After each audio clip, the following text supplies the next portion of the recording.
I left my parents' house 4 days ago with one bag and a note, and they've sent me 71 messages begging me to come back. They have no idea what's about to hit them. Let me back up because you need the full picture to understand why this is so satisfying. I'm 28 and I've been living in what used to be my grandparents' house since they passed 3 years ago.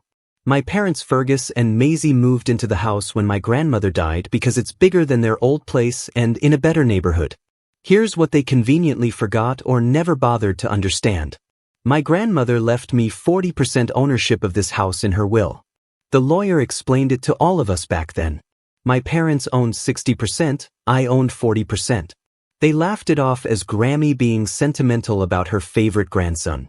Said it was just a legal formality. Told me not to worry about the grown-up stuff. I never signed anything away. I never transferred my ownership. I've been living in my house while they treated me like their failure of a son who they were graciously allowing to stay rent-free. The reason they treat me like garbage has everything to do with my sister Brianna. She's 31, works in pharmaceutical sales, makes good money, bought a condo in the nice part of town, drives a new SUV, married to a guy who works in finance. She's their golden child, their success story, the daughter they brag about to everyone. I went to community college for 2 years, worked random jobs, never settled into a career path they could explain to their friends. They've been ashamed of me since I was 20. I do work.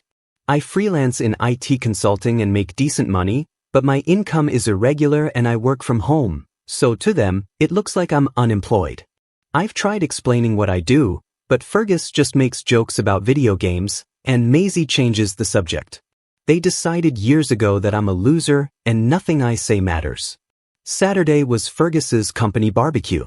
He works in sales management for a distribution company, and this is their big summer event.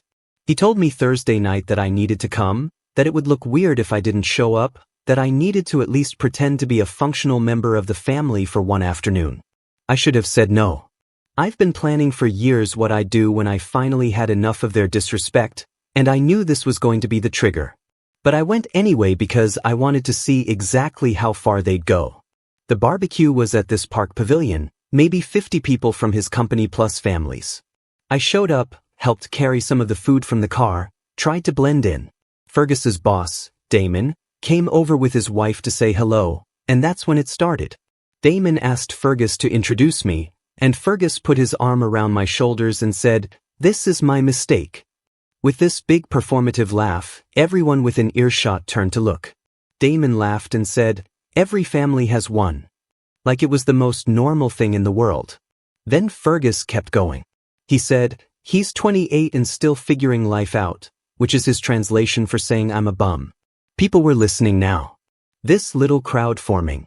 Maisie jumped in and said they're hoping I find direction soon, but they're not holding their breath. She said it with this smile like she was making a cute joke about her quirky son. I just stood there smiling. I've had years to practice this smile. Damon's wife asked what I do for work, and before I could answer, Fergus said absolutely nothing. That's the problem. The whole group laughed. A few of the guys patted Fergus on the back and told him he was a saint for putting up with me. One woman said, "At least he's still young enough to turn it around." Said her nephew was a late bloomer too, and now he's doing fine. Fergus said he's been waiting for that turnaround for 8 years now. I shook everyone's hands. I complimented someone's potato salad. I asked Damon about his golf game because I'd heard Fergus mention it before. I was so calm and polite that it made the whole thing worse somehow, like I was too pathetic to even defend myself. Then I heard Maisie talking to another woman near the drinks table. She was speaking quietly, but I was standing close enough to catch it. She said, "They're changing the locks next month," and told the woman not to tell me. She said, "They've given me enough chances and it's time for tough love." The woman nodded sympathetically and said, "Sometimes you have to let them hit rock bottom." I stayed for another hour. I ate a burger. I laughed at someone's story about a camping trip. I helped clean up the tables. Fergus looked relieved that I wasn't making a scene. Maisie kept giving me these approving smiles like I was finally learning how to behave in public. We drove home separately because I'd taken my car. When I got back to the house, I went straight to my room and packed one bag. Clothes, laptop, phone charger, important documents, the external hard drive with all my client work. I left almost everything else because I knew I'd be back for it under very different circumstances. I wrote them a note and left it on the kitchen counter. Thanks for the barbecue. I'll be in touch soon. Don't bother changing those locks. I drove to an extended stay hotel I'd already researched months ago for exactly this situation. I've been ready to leave for 2 years, just waiting for the right moment, the right level of public humiliation that would justify what I'm about to do. The first day I got nothing. I figured they hadn't even noticed I was gone. Day 2, Sunday afternoon, my phone started going crazy. Texts from Maisie asking where I was. Calls from Fergus that I didn't answer. By Monday morning, they were panicking. The messages shifted from "where are you" to "please come home" to "we need to talk to son please, we saw everything, how do we fix this?" I didn't respond to any of it. On Tuesday, Brianna started texting me saying mom and dad are worried sick, asking what happened, telling me I'm being dramatic. She said they told her about some misunderstanding at the barbecue and I'm blowing it out of proportion. I didn't answer her either. By Wednesday afternoon, I had 71 messages total across text and voicemails. Fergus left one crying saying he's sorry if he embarrassed me. He was just trying to be funny. Everyone at work does that kind of ribbing. Maisie left 3 voicemails saying the lock comment was taken out of context. She would never actually kick me out. I'm her son and I'll always have a home with them. Here's what they don't understand yet. I've spent the last 2 years getting ready for this. I know exactly what that 40% ownership means legally. I've already consulted with a real estate attorney about partition actions. I know that if I force a sale of the house, they'll have to either buy out my share at current market value or we sell the whole property and split the proceeds. The house is worth about $800K now. My 40% is worth $320K. They don't have that kind of cash sitting around. Fergus's salary is good, but not that good. And they've spent everything on maintaining their lifestyle and helping Brianna with her wedding 2 years ago. If they can't buy me out, the house gets sold. They'll get their 60%, which is $480K, but after realtor fees and closing costs, they're looking at maybe $440K to split. They'll have to find a new place to live, probably downsize significantly, definitely move to a less prestigious neighborhood. Their whole image-obsessed life built on looking successful to Fergus's coworkers and Maisie's book club friends will crumble. I called a lawyer Thursday morning. I'm giving them this weekend to sweat it out, to leave more desperate messages, to finally understand that I'm not their failure son, begging for scraps of approval. I'm a legal co-owner of their house, and I'm done being disrespected in my own home. The voicemails keep coming. This morning, Fergus left one saying, "We're family, and family works things out. We can talk about whatever's bothering me." Maisie sent a text saying she knows I'm upset, but disappearing like this is cruel and they deserve a conversation. Brianna called me immature and said I'm breaking mom's heart over nothing. They still think this is about hurt feelings. They think I'm being sensitive about some jokes at a barbecue. They have no idea I've been planning this exit strategy since the day that lawyer read Grammy's will. And I realized I had leverage they'd forgotten about. They thought they were giving their disappointing son charity by letting me live in their house. They never once considered that it was partially my house and I was tolerating them. I'm filing the paperwork. This weekend, I'm watching my phone blow up with their panic while I sit in this hotel room planning exactly what I'm going to say when they finally realize what's happening. Every message they send just confirms that I'm making the right choice. Every voicemail where they minimize what they did, where they act like I'm overreacting, where they refuse to acknowledge that they publicly humiliated me for entertainment, just makes me more certain. Fergus called me his mistake in front of his boss and coworkers. Maisie planned to change the locks and kick me out. Brianna thinks I'm being dramatic. None of them have apologized for what they actually did. They're only sorry that I left, only panicking because they don't know where I am. Only worried because it's inconvenient for them. They wanted to treat me like a burden they were graciously tolerating. Now they're about to find out what it costs to lose me. Update 1. You guys asked for an update, so here it is. And holy hell, this escalated faster than I expected. The lawyer meeting happened. My parents found me. And now my entire extended family is blowing up my phone because Fergus and Maisie are playing the victim card to anyone who will listen. Monday morning, I met with the real estate attorney. Her name is Lola and she specializes in property partition cases. I brought all my documentation, Grammy's will, the property deed showing my 40% ownership, records of me living there for 3 years, everything. She looked it over for maybe 20 minutes and said, "You have a completely solid case." She explained that in our state, any co-owner can force a partition sale regardless of what the other owners want. The court doesn't care about family drama or who's been paying the mortgage. I own 40%. I have the right to liquidate my asset. Then she dropped something I hadn't fully considered. She asked if there's a mortgage on the property.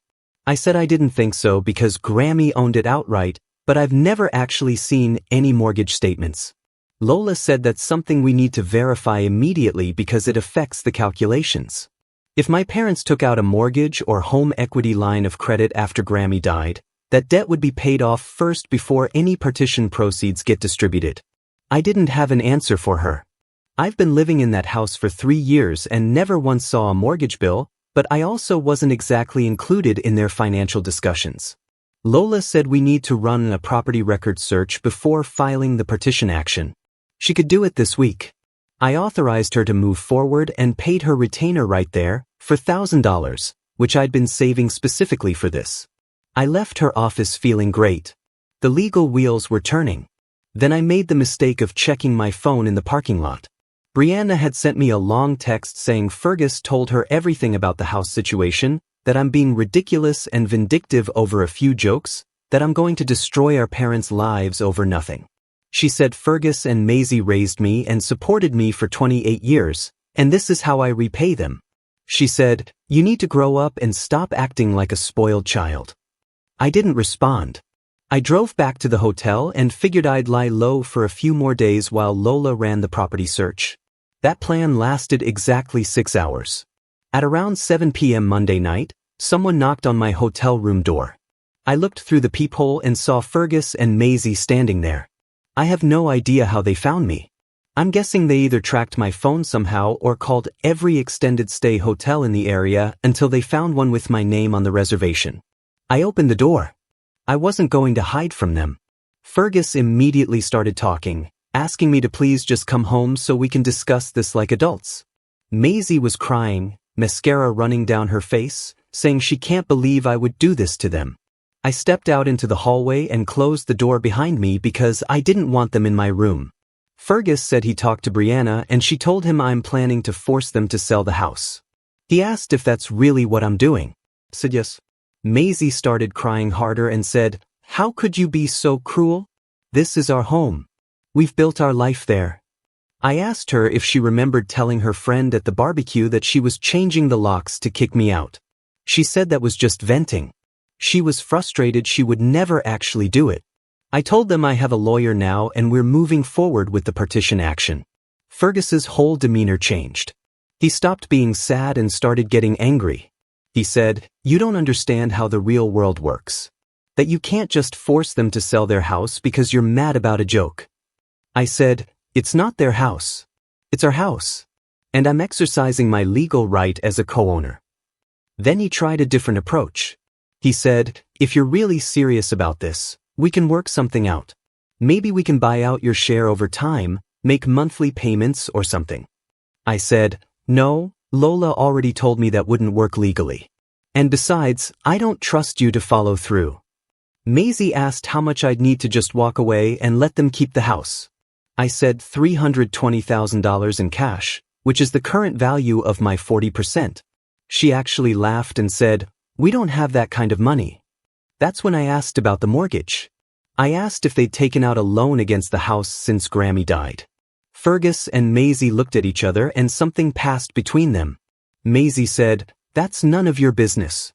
I said, "Actually, it is my business because I'm a legal co-owner and any debt against the property affects my equity." Fergus told me to stop acting like a lawyer when I don't know what I'm talking about. I asked again, "Do you have a mortgage on the house or not?" Fergus said they took out a home equity line of credit 2 years ago for some necessary renovations and to help Brianna with her wedding expenses. I asked how much. He said that's private family business.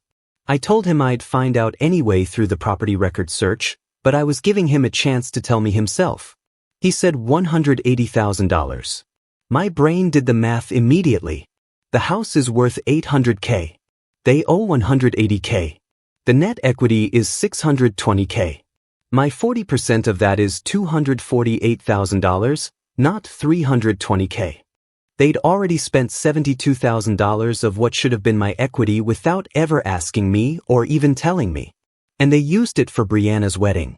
I asked if they'd gotten my permission before taking out that loan. Maisie said they didn't need my permission. They're the primary owners. I told them that's not how co-ownership works, and they absolutely needed my consent to encumber the property with debt. Fergus said I'm twisting everything around. They were improving the house, which benefits all of us. I said funding Brianna's wedding doesn't benefit me at all. Maisie started crying again and said I'm being hateful bringing Brianna into this when she's done nothing wrong. I said Brianna benefited directly from my home equity without my knowledge or consent. So yeah, she's part of this now. Fergus said, we're your parents and we made financial decisions we thought were best for the family. I asked if humiliating me at a company barbecue was also what's best for the family. That shut him up for a second. Then he switched tactics again.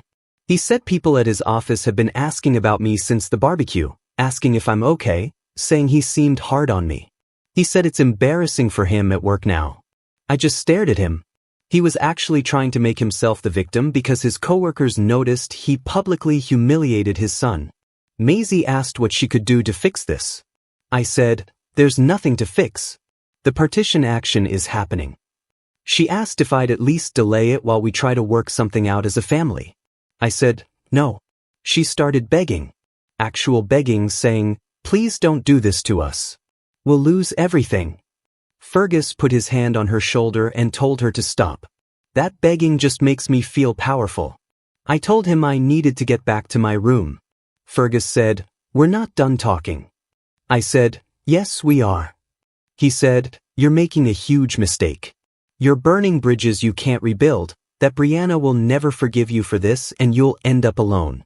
I told him I'd rather be alone than disrespected in my own home. I went back into my room and locked the door. They stood in the hallway for a few more minutes. I could hear Maisie crying and Fergus saying something I couldn't make out. Then they left. That was Monday night. Tuesday morning, I woke up to 15 new messages, but not from Fergus or Maisie. My uncle Reuben, Fergus's brother, sent me a long text saying he heard about what's happening and I need to reconsider. He said Fergus and Maisie are good people who've always provided for me and I'm being ungrateful. My aunt on Maisie's side sent me a Facebook message saying family doesn't treat family this way. 2 of my cousins texted asking what's going on because their parents said I'm trying to make Fergus and Maisie homeless. They'd gone to the extended family and spun the whole story their way. Conveniently left out the part about humiliating me publicly. Left out the part about planning to change the locks. Left out the part about spending my equity on Brianna's wedding. Just told everyone their ungrateful son is forcing them to sell their house because he's angry about nothing. I didn't respond to any of them. What's the point? They've already decided I'm the bad guy based on whatever version Fergus and Maisie told them. Tuesday afternoon, Lola called me. The property records search came back. There is indeed a home equity line of credit for $180K taken out 23 months ago, but there's something else. Fergus and Maisie have been making interest-only payments on it. They haven't paid down any of the principal. The full $180K is still owed and the interest rate adjusts next year from 4% to 7.5%. Lola said this actually strengthens my case because it shows they're financially overextended and can't afford to buy me out. She asked if I want her to proceed with filing the partition action. I said absolutely yes. She's filing the paperwork Thursday.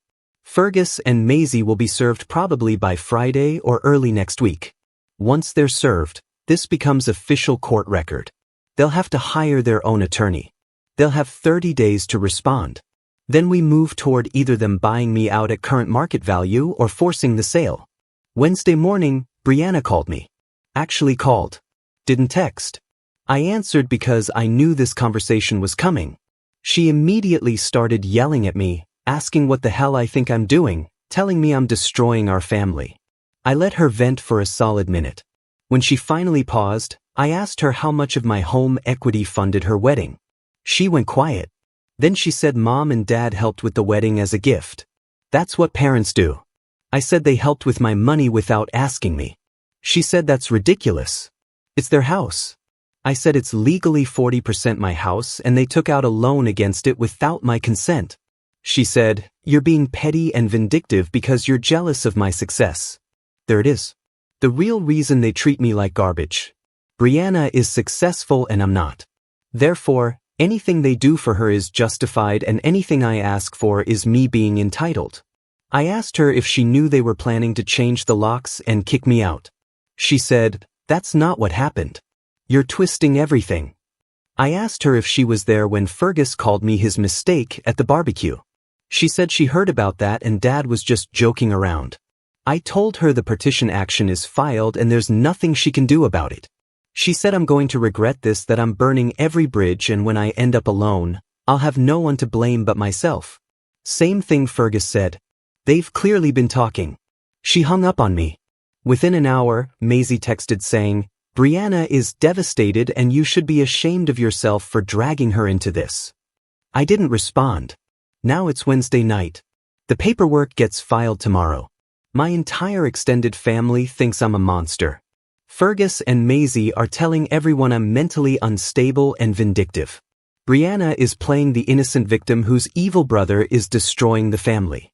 And I'm sitting here in this hotel room knowing that in about 48 hours they're going to be served with legal papers that make this whole thing real and irreversible. They still think they can guilt me into backing down. They think family pressure will make me cave. They have no idea I've been waiting for this moment for 2 years. Every humiliation, every dismissive comment, every time they compared me to Brianna and found me lacking. I was planning this. The only surprise is the home equity line of credit. But even that works in my favor now. Tomorrow Lola files. Friday or Monday they get served. And then they'll finally understand that I'm not their failure son, begging for approval anymore. I'm a co-owner with legal rights, and I'm done being disrespected. Update 2. This is spiraling in ways I didn't fully anticipate, and I need to vent because the last 4 days have been absolutely insane. My parents hired a lawyer who's way more aggressive than I expected. They're trying to claim I owe them 3 years of back rent, and now they're going after my business reputation because apparently they've decided if they're going down, they're taking me with them. Lola filed the partition action paperwork Thursday like she said she would. I spent Thursday night and most of Friday just working on client projects and waiting. The process server attempted delivery Friday afternoon around 2 p.m. Fergus was at work, so they only got Maisie. She called me about 20 minutes after being served, and she was screaming. Not crying this time, actually screaming at me through the phone about how I'm a snake and a traitor, and she should have listened to Fergus years ago when he said I'd never amount to anything. I let her yell for maybe 30 seconds. Then I hung up. She called back immediately. I didn't answer. She left a voicemail that was just her crying and saying, "How could you do this to your own mother?" I deleted it without listening to the whole thing. Fergus got served at his office Friday around 4 p.m. I know the exact time because he texted me at 4:07 p.m. saying, "We need to talk right now. This is serious.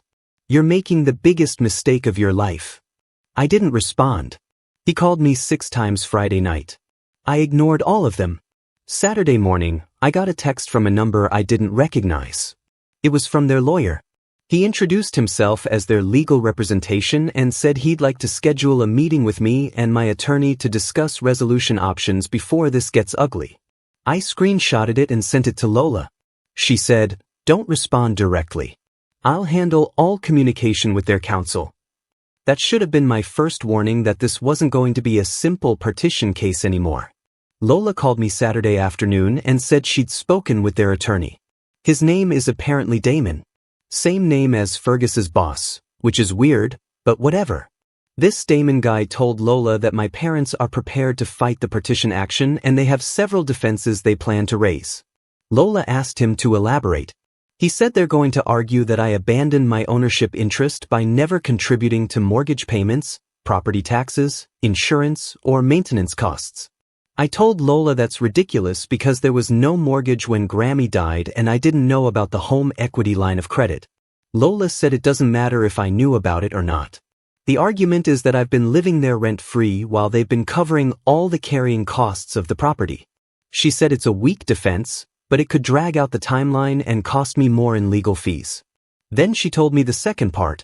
Fergus and Maisie are planning to file a counterclaim against me for fair market rent for the 3 years I lived in the house.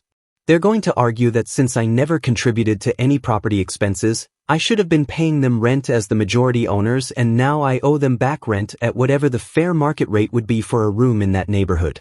I asked Lola if they can actually do that. She said yes, they can file the counterclaim, and depending on the judge, it might have some merit.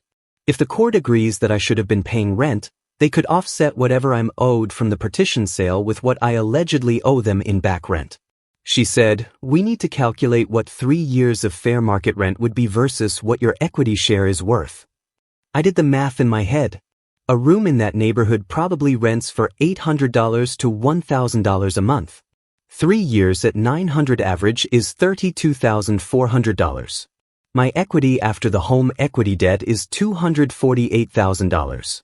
Even if they win the rent argument, they're still massively underwater on buying me out. I told Lola this seems like a stalling tactic. She said that's exactly what it is. They're going to make this as difficult and expensive as possible, hoping I'll give up or settle for less. She asked if I want to continue or if I want to explore settlement options. I said, absolutely continue. I don't care how long it takes. Sunday morning, I woke up to a Facebook post from Maisie. She'd posted this long thing about how she's learning that sometimes the people you sacrifice everything for turn around and hurt you the most. How she's devastated by recent family events. How she's asking for privacy during this difficult time. She didn't name me specifically, but it was obvious who she meant. The post had 47 comments from her friends saying they're sorry she's going through this, asking if she's okay, telling her she's in their thoughts. Brianna shared the post and added her own comments saying she can't believe some people's cruelty, that our mom is the strongest woman she knows and she'll get through this. That post got shared 3 times by cousins and got another 30 comments. I don't have Facebook anymore. Haven't had it in over a year, but my friend from college saw it and sent me screenshots. He asked, "What's going on?" I gave him the short version. He said, "It sounds like they're trying to turn everyone against you." I said, "Let them. I don't care what their Facebook friends think." But then Monday happened and I realized the Facebook post wasn't just about sympathy. It was about building a narrative. Monday afternoon, I got a message on LinkedIn from someone I did a consulting project for 8 months ago, small business owner. I helped him set up his network infrastructure. He said he heard through a mutual acquaintance that I'm involved in some family legal trouble and he wanted to reach out because he's concerned.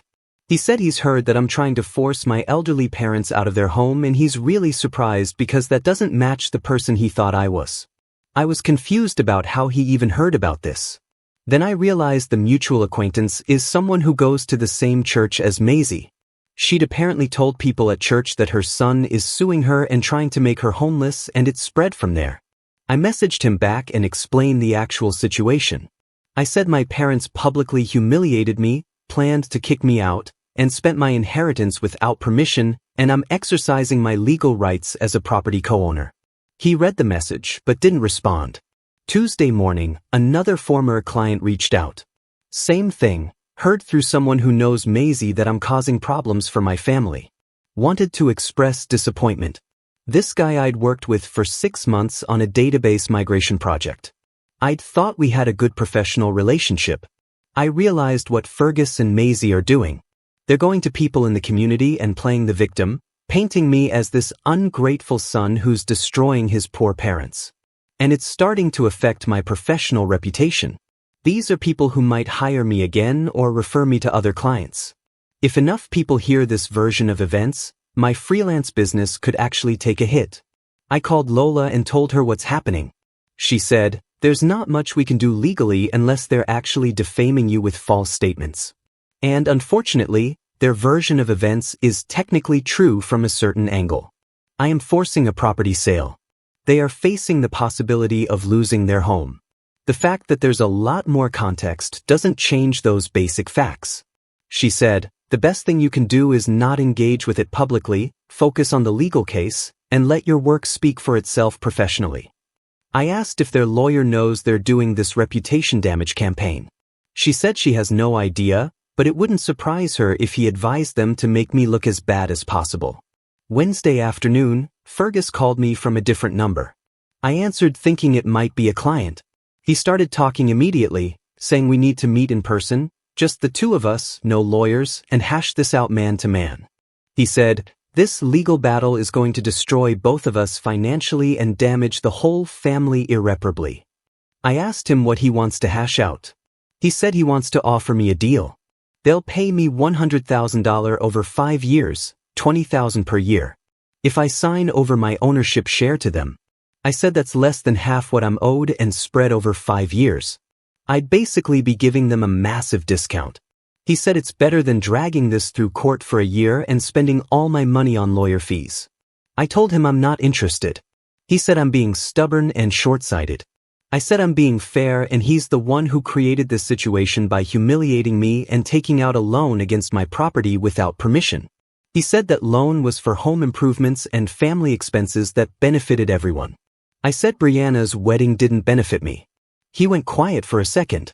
Then he said Brianna is going through a hard time right now because of all this stress and it's affecting her marriage. I asked how it's affecting her marriage. He said her husband is upset about the family drama and questioning whether he wants to deal with this level of dysfunction.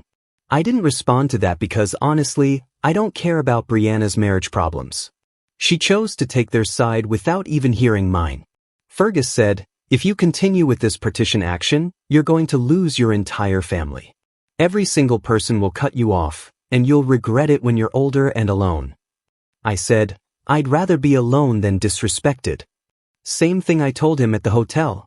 He hung up on me this time. Thursday morning, Lola called and said their attorney filed a formal response to the partition action and included the counterclaim for back rent. The amount they're claiming is $36,000. They calculated it at $1,000 per month for 36 months. She said, "We have 30 days to respond to their counterclaim." She also said their attorney is requesting a full accounting of all property expenses for the last 3 years, and they want you to provide documentation of your income to prove you had the means to contribute, but chose not to. I told her I kept my income private from them because they already looked down on me. I didn't want to give them more ammunition. She said, "Privacy doesn't matter in a legal proceeding.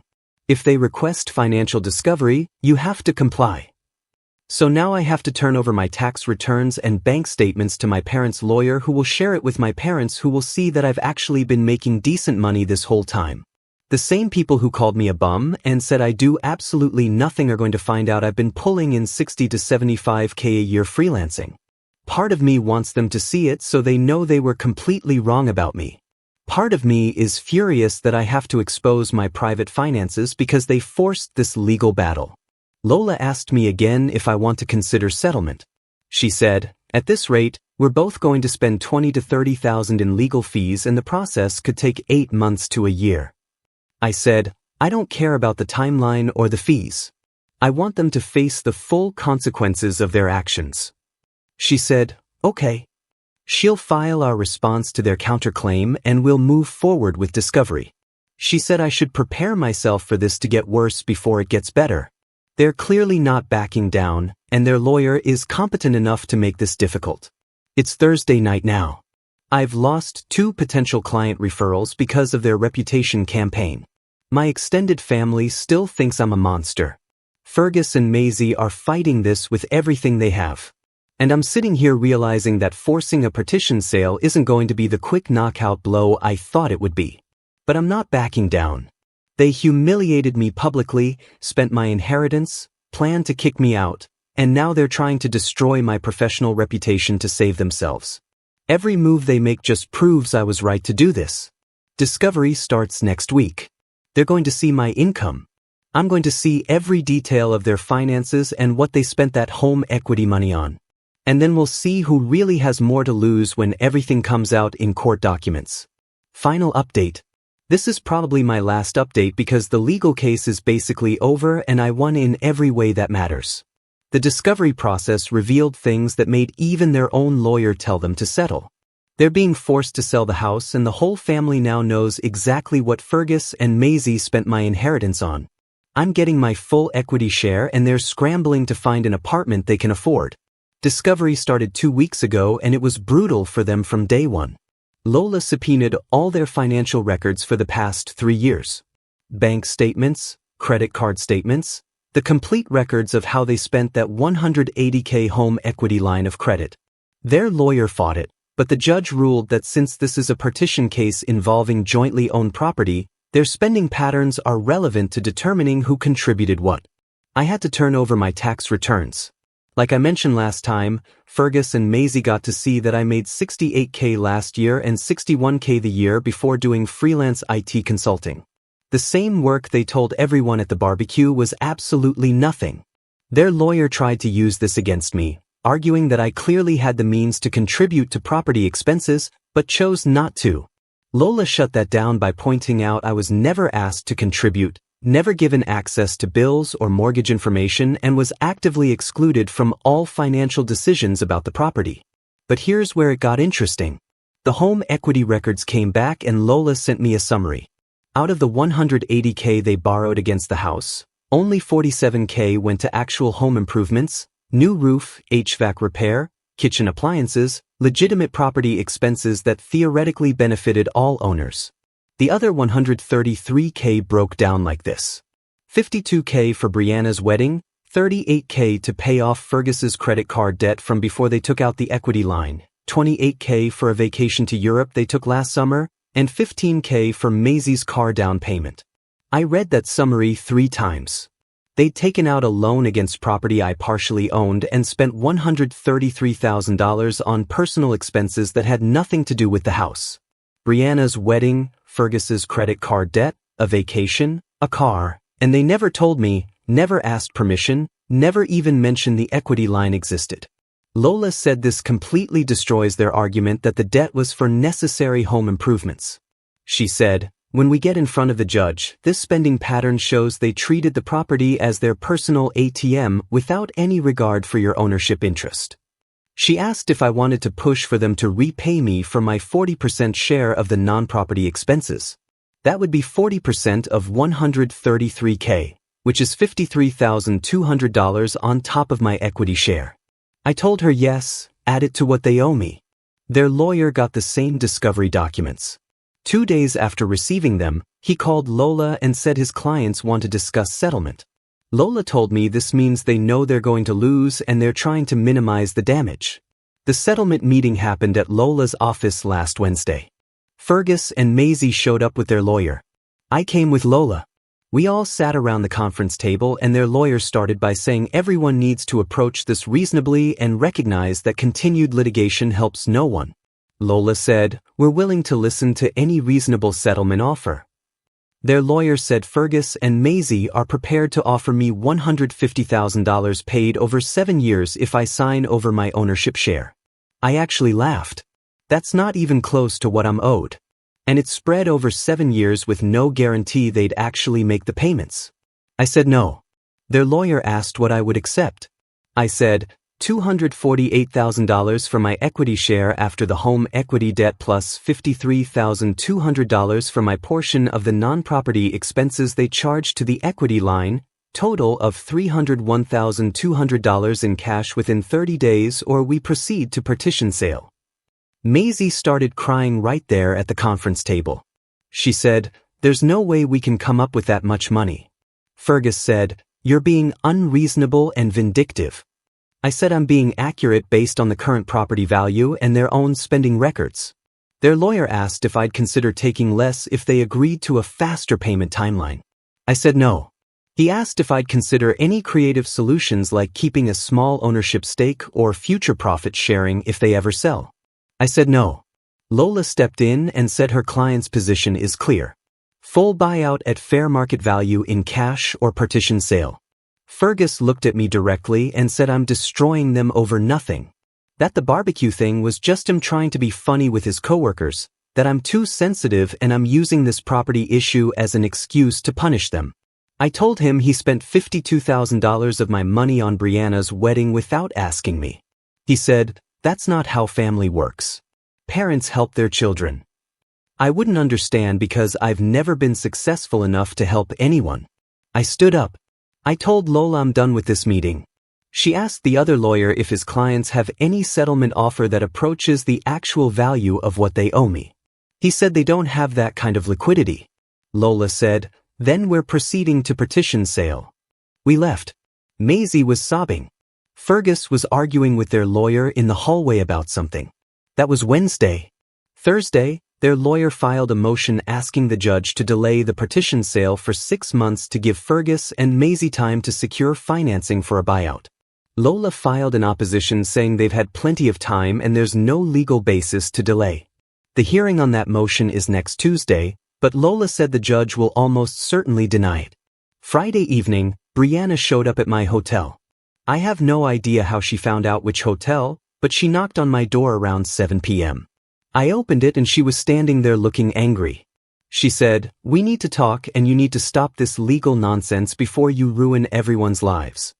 I stepped into the hallway and closed the door. She immediately started in on me about how mom and dad might lose their house because of me. How this is insane over some stupid comments at a barbecue. How I'm tearing the family apart. I asked her if she knew they spent $52,000 from a loan against my property to pay for her wedding. She went quiet. Then she said mom and dad helped pay for the wedding as a gift. That's normal. I said it's not normal when the money comes from borrowing against property they don't fully own without asking the other owner. She said I'm being technical and legalistic about something that's supposed to be about family. I told her the discovery documents show they also spent $38,000 paying off Fergus's credit card debt and $28,000 on a vacation. She said, "So what? It's their house." I said, "It's legally 40% my house and they stole from me to fund their lifestyle and your wedding." She called me selfish. She said I've always been jealous of her success and now I'm using this property thing to make everyone miserable. I asked her why she thinks they treat me like garbage. She said they don't. They just want me to live up to my potential. I said they called me their mistake at a company event, planned to kick me out, and spent years telling everyone I'm a bum who does nothing. She said I take everything too personally. I said she benefited directly from them spending my money without permission and she doesn't get to lecture me about family. She said I'm going to regret this when mom and dad are gone and I have no one. I went back into my room and closed the door. She stood in the hallway for a minute, then left. Saturday morning, Fergus called me from Maisie's phone, probably because I've been ignoring his number. I answered, thinking it might be something important. He said he wants to make me an offer man-to-man. No lawyers involved. He said if I drop the partition case and sign over my share, he'll publicly acknowledge at his next company event that he was wrong about me, that I'm actually successful, and he'll apologize for what he said at the barbecue. I asked if he's serious. He said he knows the barbecue comments are what started all this. So, if he apologizes publicly, that should fix it. I told him this stopped being about the barbecue the second I found out he borrowed $180,000 against my property without permission. He said he's offering me what I wanted. Public acknowledgement that I'm not a failure. I said what I want is my $301,200. He said I'm being ridiculous. I said he spent my inheritance on Brianna's wedding and a European vacation. He said that money was always meant for family expenses. Grammy would have wanted them to use it for the family. I said Grammy left me 40% ownership specifically to protect me and he violated that. He told me I'm going to lose in court, that the judge will see I never contributed anything to the property and I'll get way less than I think. I said we'll find out Tuesday when his motion to delay gets denied and we move forward with the sale. He hung up. Tuesday the hearing happened. Lola went to court. I stayed at the hotel because I didn't need to be there. She called me afterward and said the judge denied their motion to delay. The partition sale is moving forward. The house will be listed next month and we're looking at a closing probably 60 to 90 days after that depending on how fast it sells. The judge also ruled on the back rent counterclaim. He said since I was never asked to pay rent, never signed a lease or rental agreement and was living in property I partially owned, there's no basis for the counterclaim. Fergus and Maisie have to drop it. Lola said their lawyer looked defeated after the hearing.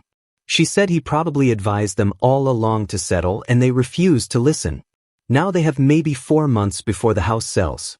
They need to find a new place to live. Based on the property value minus the home equity debt and selling costs, they'll walk away with maybe $430K after my share gets paid out. In this market, that's enough for a down payment on a smaller house in a less expensive area. Or they could rent somewhere. Either way, they're losing the house Grammy left them. They're losing the neighborhood they've been using to impress people. They're losing the big house where Maisie hosts her book club and Fergus has his office with a fancy desk. And I'm getting my $248K equity share plus the $53K for the non-property expenses they spent. $301,200 total. Enough to put a down payment on my own place, build up my business, and never have to deal with them treating me like a failure again. Maisie sent me a text yesterday saying I'm destroying their lives, and she hopes I'm happy. Brianna sent me a message saying her marriage is suffering because of the stress I'm causing, and she'll never forgive me. Fergus left a voicemail saying, "You're dead to me." The extended family is still posting supportive messages on Maisie's Facebook about how strong she is during this difficult time. None of them know about the discovery documents showing what the home equity money actually went to. None of them know Fergus and Maisie lied about why they needed the loan. I don't care what any of them think anymore. They chose to believe Fergus and Maisie's version without asking me for mine. That's on them. The house gets listed in 3 weeks. Lola said in this market it'll probably sell fast. Then I get my money and I'm done with all of them. They called me their mistake at a barbecue. They plan to change the locks and kick me out. They spent $133,000 of borrowed money on personal expenses using property I partially owned as collateral without ever telling me. Now they're losing their house and I'm walking away with $301,200. That's not revenge. That's just legal consequences for their own actions. And yeah, I'm happy about it.